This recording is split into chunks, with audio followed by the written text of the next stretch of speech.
She's a fighter for the American people, committed to our values, our hopes, our dreams, bringing joy back across our nation.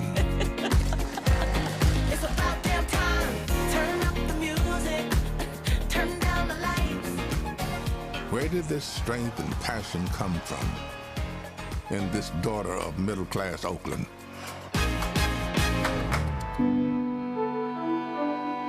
Well, it started with her parents, her mother, a South Asian scientist, and her father, a black economist. They took her to civil rights marches and inspired her to pursue her dreams. After her parents divorced, she and her sister were raised by her mother with the help of friends and neighbors, attending Sunday school at the 23rd Avenue Church. We grew up in this wonderful, loving, supportive environment. My mother was very well aware that she was raising two black girls to be two black women. Her mother saved up for 10 years to buy their first home and shared with Kamala the words and wisdom that remain her North Star to this day. Be a fighter for things that matter, and don't be limited by what has always been.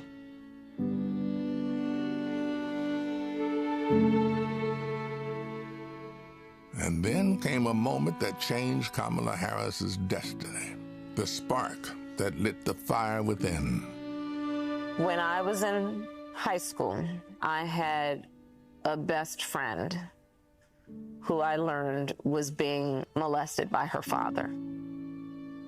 This particular day, she was like, hey, you really, really are not yourself. There's something going on. I said to her as soon as she told me, well, you have to come stay with us. As you get older, you really, really reflect on how pivotal that intervention was at that crucial point of my life. A big part of the reason I wanted to be a prosecutor was to protect people like her. And on her first day in court, she rose from her chair at the prosecutor's desk and said, Kamala Harris for the people. As a prosecutor, she put violent criminals and sexual predators in prison, leading to the highest conviction rate for serious and violent crime in 15 years, and created Back on Track, a program for first-time low-level drug offenders that became a national model. About, yeah, you did commit a crime, accept it, own up to it, and then let's talk about what we can do to change the circumstances going forward. Lowering recidivism rates for nonviolent offenders from 54% to 10%, giving people the training they needed to find a job after their sentence. I remember being so struck by having a district attorney who cared both about justice, about safety and accountability, but figuring out how to stop that crime from happening again. As California's Attorney General, she targeted transnational gangs and drug cartels, seized 10,000 kilos of cocaine and 12,000 pounds of methamphetamine, went after drug traffickers, and took 12,000 illegal guns off the streets. The new foreclosure crisis threatens to freeze up. She took on the nation's 5 largest mortgage banks that were stealing from homeowners. Prosecutors claim they've duped desperate homeowners into paying thousands of dollars to get them out of foreclosure. She played hardball and delivered a landmark $20 billion settlement. This represents one of the largest dollar amounts to come to California. And in 2016, the people of California sent her to represent them in Washington, D.C. In the Senate, she earned a reputation for taking on the tough fights on the Judiciary and Intelligence Committees. Kamala hit the ground running. She came in with confidence. She was always respectful, but she would not let a witness off easily. I wouldn't. Yes or no? And if an argument didn't hold water, she could spot that flaw and get at it. I do want you to be honest. I'm not able to be rushed this fast. It makes me nervous. And when Joe Biden went looking for his vice president, I wanted someone who was strong and who was ready to be president on day one.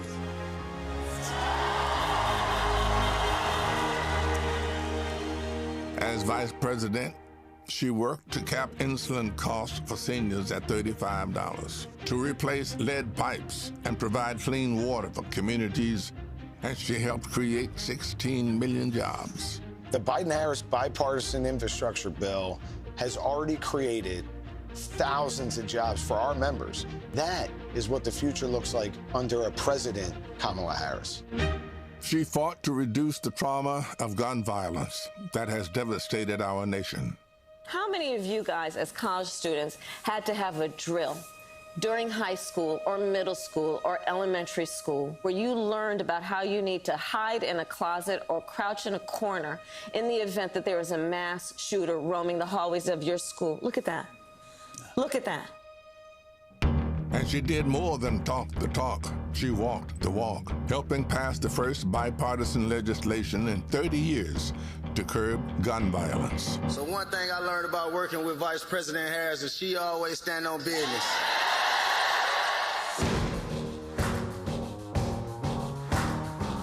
She has traveled the world to strengthen our national security and restore our global leadership, meeting with more than 150 heads of state. She stood shoulder to shoulder with our allies and stood up to dictators, helping to unite NATO behind Ukraine and impose punishing costs on Russia. She's led the fight for reproductive freedom. We have worked too hard and fought too long to see our daughters grow up in a world with fewer rights than our mothers. The first vice president to visit an abortion clinic, she built a nationwide grassroots movement to ensure that access to abortion, IVF, and birth control will always be protected. In the halls of power, she's a tough prosecutor, an effective policymaker, a powerful leader. And at home, she's the center of her family. I'm not giving up. She's the best godmother, auntie. She's honest, she's loving, incredibly reliable. She's one of the most loyal people you'll ever meet. That is why I believe she is so prepared to be our next president. This love she has for her family, being there for all of us. That's how she will lead this country, being there for everyone. She's a proud graduate of Harvard University. Hey, you know! Her campaign is a force of nature, generating the excitement we've all been yearning for. A campaign of joy, of love, of care. I am so fundamentally inspired. Kamala Harris will be our next president because you know there's too much on the line to stay on the sidelines. Thank you, Madam Vice President. Thank you for bringing back the joy. Sometimes people will open the door for you and leave it open. Sometimes they won't. And then you need to kick that door down. We are not going back.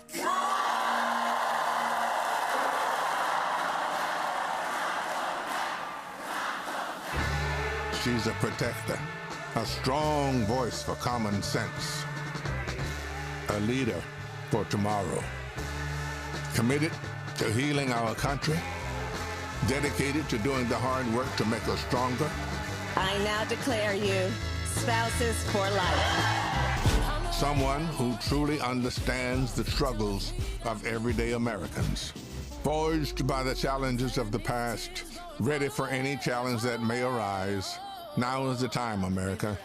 The joy is back, the pride is back, the hope is back. She's doing the work. She's fighting for us. She's the new way forward, our way forward. She is the next president of the United States of America, Kamala Harris.